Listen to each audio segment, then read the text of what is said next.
پانچویں تقسیم ہے حنفیوں کے ہاں فی تقسیم الکلام باعتبار طریقۃ الوقوف علی المراد من الکلام، کہ کسی بھی کلام کی جو اصل غرض ہے وہ کیا ہے۔ تو اس میں اس کی بھی چار قسمیں انہوں نے بنائی: عبارت النص، اشارت النص، دلالت النص، اقتضاء النص۔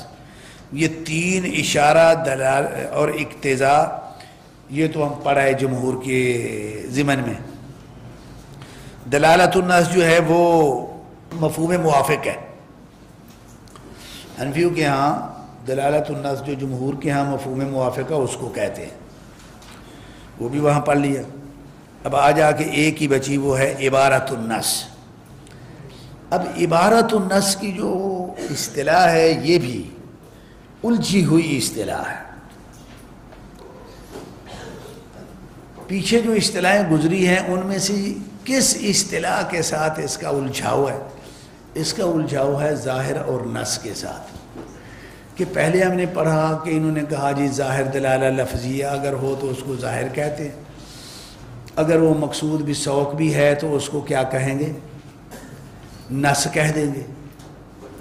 اچھا، اب پھر یہ اس میں الجھے کہ اچھا اگر تو اس بنیاد پہ نص میں اور ظاہر میں فرق ہے کہ ظاہر دلالہ لفظیہ ہے اور نص جو ہے وہ مقصود بھی سوق ہے، دلالہ لفظیہ نہیں ہے، کیونکہ دلالہ لفظیہ ظاہر میں ہم نے جو ہے نا وہ چھوڑا ہے۔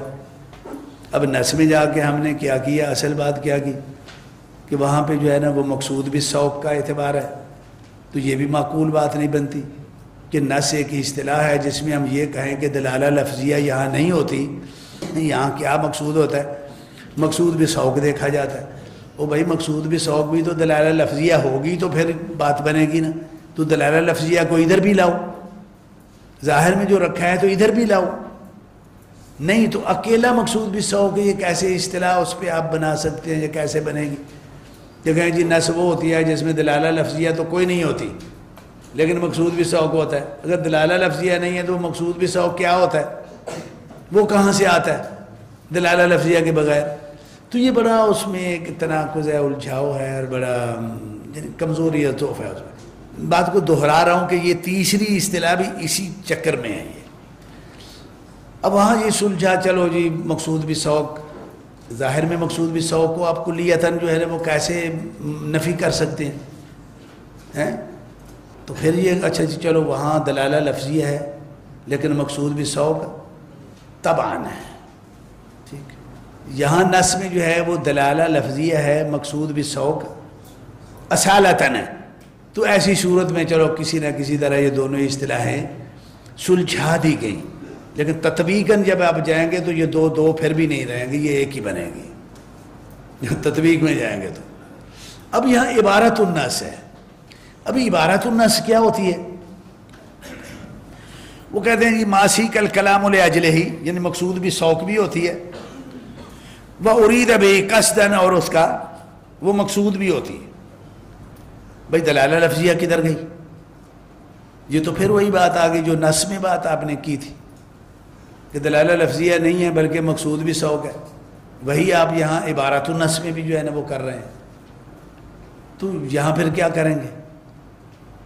یہ پھر وہی ایک تیسری شکل بن گئی جو غیر معتبر شکل بنتی ہے۔ اگر یہاں بھی دلالہ لفظیہ جو ہے نا وہ لاتے ہیں اور مقصود بھی سوق بھی لاتے ہیں تو پھر نص میں اور عبارت النص میں فرق کیسے کریں گے؟ بات سمجھ آئی بات؟ یہ الجھی ہوئی اصطلاح ہے۔ خود جو ہے نا ان کے اپنے امام بعد جو ہے نا انہوں نے یہ کہا ہے شروع میں، انہوں نے کہا یار یہ جو اصطلاحیں ہیں نا یہ ایسی الجھی ہوئی ہیں کہ لا یہتدی الیہ کثیر من الناس، اس کا تو اکثر کو کوئی سمجھ ہی نہیں لگتی۔ تو بھائی جو کثیر من الناس لا یہتدون الیہ، اس کی کوئی علمی وقت بھی باقی نہیں رہتی۔ جو حقائق علمی ہوتے ہیں نا وہ بڑے ثابت، واضح، راسخ ہوتے ہیں، اس میں تناقض، اضطراب اور اس طرح کی چیزیں اس میں نہیں ہوتی، اور جو جس میں تناقض ہے، اضطراب ہے، وہم ہے، ایہام ہے، وہ حقائق علمیہ نہیں ہوتے۔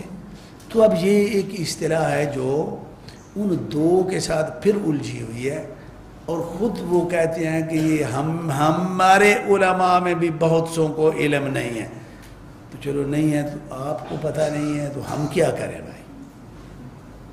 یہ ہمارے بھی کسی استعمال کی نہیں، بس وہ بات تھی کہ 5 تقسیمیں اور ہر تقسیم کو 4 جو اس کی اقسام ہیں اس کا ایک تسلسل قائم رکھ کے ایک علمی تو ایک وزن بنانا، تو میرے تو خیال میں وہ وزن بالکل بنا نہیں ہے۔ یا تو یہ 4 ایسی ہوں کہ جو تفاصلت ایک دوسرے سے بالکل الگ اپنے معنی اصطلاحی معنی کے ساتھ موجود ہے، تو پھر یہ بڑی اچھی ایک علمی کاوش ہے۔ اگر یہ تداخلت ہیں تو پھر یہ الجھا ہوا ہے۔ تو بہرحال جمہور کا بھی آپ نے پڑھ لیا، حنفیوں کا جو طریقہ استدلال میں النص ہے وہ بھی آپ نے پڑھ لیا بھائی۔ تو آج اسی پہ اکتفا کرتے ہیں، باقی جو کتاب رہ گئی ہے ہمارے پاس وہ 3 مجلسیں ہیں، اس میں تو انشاءاللہ ہو جائے گی مکمل انشاءاللہ تعالی۔ سبحانک اللہم و بحمدک اشہد ان لا الہ الا انت استغفرک و اتوب الیک۔